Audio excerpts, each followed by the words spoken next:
Hello बच्चों, चलो आज स्टार्ट करते हैं ट्रिग्नोमेट्री का सबसे इंपॉर्टेंट प्रॉब्लम्स। ये इसलिए इंपॉर्टेंट है कि जितने भी आज हम प्रैक्टिस करेंगे वो सारे बोर्ड्स में क्या हुए हैं, आए हुए हैं पहले से ही।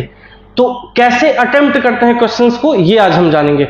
सबसे पहला क्वेश्चन है 3 tan square 30 plus tan square 60 plus cosec square 30 degree minus tan 45 degree upon cot square 45 degree.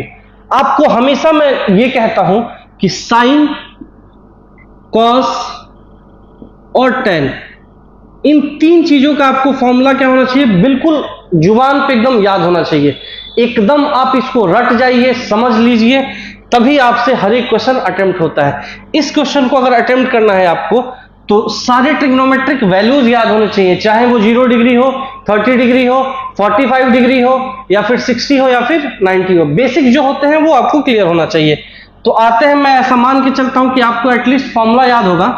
तो 3 tan स्क्वायर 30, तो tan 30 का वैल्यू होता है 1/√3।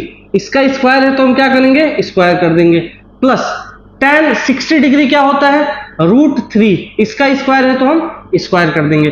प्लस कॉसेक 30 डिग्री क्या होता है, कॉसेक 30 डिग्री अगर आपको नहीं पता है तो वो होता है 1/sin 30, क्योंकि साइन का ही उल्टा क्या होता है, कॉस होता है। तो यहां से क्या हो जाएगा, 1/sin 30 होता है 1/2, तो ये ऊपर चला गया, क्या आएगा 2, तो यहां पे हम 2 का स्क्वायर पुट कर देंगे।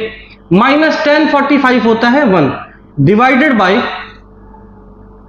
cot 45 कितना होता है, जितना tan 45 होता है उतना ही cot 45 होता है, तो ये भी क्या हो गया 1 का स्क्वायर। अब हम इसको क्या करते हैं, स्क्वायर ओपन करते हैं, ब्रैकेट को हमारा पहला रूल होता है हटाना, बोर्डमास रूल से। तो पहले ब्रैकेट हटाते हैं, 3 इंटू 1/√3 का स्क्वायर कितना होता है, 3 होता है, प्लस √3 का स्क्वायर सिर्फ 3 होगा, प्लस 2 2 जा 4 माइनस 1 अपॉन 1। ये 3 से 3 कैंसिल आउट हो जाएगा, क्या बच गया यहां पे, ये 1 बचा, प्लस 3 और 4 कितना होता है 7 माइनस 1 अपॉन 1। आंसर क्या आ जाएगा 8 माइनस 1 अपॉन 1, आंसर आ गया 7/1 इज इक्वल टू 7। यही हमारा क्या है, आंसर है। बहुत ही सिंपल है। अब एक एक करके स्टेप बाय स्टेप समझते चलिए, आपको हर एक प्रॉब्लम, चाहे वो बेसिक हो चाहे वो एडवांस हो, हर चीजें आपको आ जाएगा। चलिए दूसरे क्वेश्चन पे आते हैं। क्या लिखा है, find the value of cos 2 theta if 2 sin 2 theta is equal to क्या होता है, √3। ये आपको गिवन है, तो जो सबसे पहला हमारा गिवन है हम उसी चीज से आगे बढ़ते हैं। गिवन क्या है, 2 sin 2 theta is equal to √3। तो यहां से sin 2 थीटा क्या हो जाएगा, ये जो 2 यहां पे मल्टीप्लाई में है वो उधर जाके क्या हो गया, समझ आ गया, डिवाइड हो गया। साइन का ऐसा कौन सा वैल्यू √3/2 होता है, तो 2 theta is equal to 60 degree, क्योंकि हमने पढ़ा है sine 60 degree is equal to क्या होता है, √3/2। तो कंपेयर करेंगे तो 2 थीटा किसके बराबर हुआ, 60 डिग्री के बराबर। तो यहां से थीटा निकल के आ गया कितना, 30 डिग्री। कैसे आया 30 डिग्री, 60 और ये यहां पे मल्टीप्लाई है तो वो नीचे 2 हो गया, ये कट के क्या आ गया 30 डिग्री आ गया।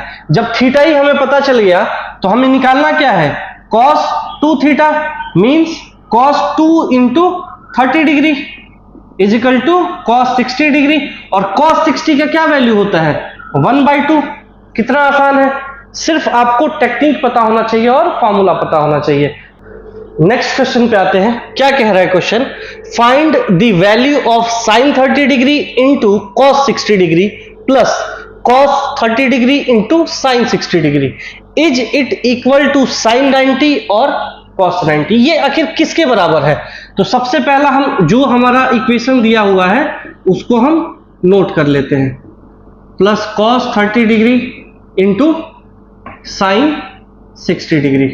क्या होता है sin 30 का वैल्यू 1/2 इंटू cos 30 क्या होता है 1/2, प्लस cos 30 क्या होता है, सॉरी cos 60 होता है 1/2, cos 30 होता है √3/2 इंटू sin 60 क्या होता है √3/2, क्या आ गया ये 1/4, प्लस √3 मल्टीप्लाई होके 3 और 2 इंटू 2 4। आंसर क्या आ गया, जब डिनोमिनेटर सेम होता है तो एक बार लिखते हैं डिनोमिनेटर 1 प्लस 3 कितना होता है? आंसर 4/4 कट के क्या आ गया? 1। 1 किसका वैल्यू होता है? साइन 90 का होता है या कॉस 90 का होता है? तो साइन 90 का जो वैल्यू होता है वो क्या होता है? 1 होता है। तो हम ये कहेंगे कि जो भी इस इक्वेशन का वैल्यू आया वो किसके बराबर है? साइन 90 के बराबर है, क्योंकि कॉस 90 क्या होता है? 0 होता है। तो ये वैल्यू 0 तो नहीं आया है, तो ये किसके बराबर है? साइन 90 के बराबर है। नेक्स्ट क्वेश्चन पे हम चलते हैं। नेक्स्ट हमारा क्वेश्चन है जो बोर्ड में आया हुआ है 2012 में, और ये इंपॉर्टेंट भी है क्योंकि ऐसे ही क्वेश्चंस बोर्ड में आते हैं छोटे छोटे 2 मार्क्स के। लिखा है evaluate cos 45 degree upon sec 30 degree plus 1 by sec 60 degree. क्या होता है ये? cos 45 का वैल्यू आपको ही पता है कि क्या होता है? 1/2 होता है, डिवाइडेड बाई, अगर आप sec 30 का वैल्यू भूल चुके हैं, मान लीजिए कि अगर आप sec 30 का वैल्यू भूल चुके हैं, तो sec का उल्टा क्या होता है? cos होता है, तो cos 30 लिख देंगे। cos 30 क्या होता है? √3/2, ये 2 ऊपर चला गया, 2/√3।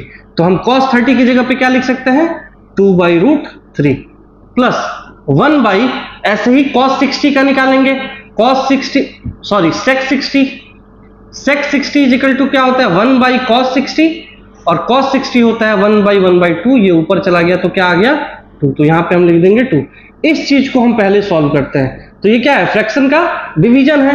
1/√2 मल्टीप्लाई बनाने के लिए ये रेसिप्रोकल हो जाएगा, प्लस 1/2, ये हो गया √3 2√2 प्लस 1/2। एलसीएम क्या आएगा? इसको मैं रफ कर देता हूं। एलसीएम आएगा 2√2, यहां पे किसी चीज की कमी नहीं है तो ये √3 आ गया, और यहां पे √2 की कमी है तो ये क्या आ गया? √2। यही हमारा क्या हो गया? आंसर हो गया। कितना सिंपल है।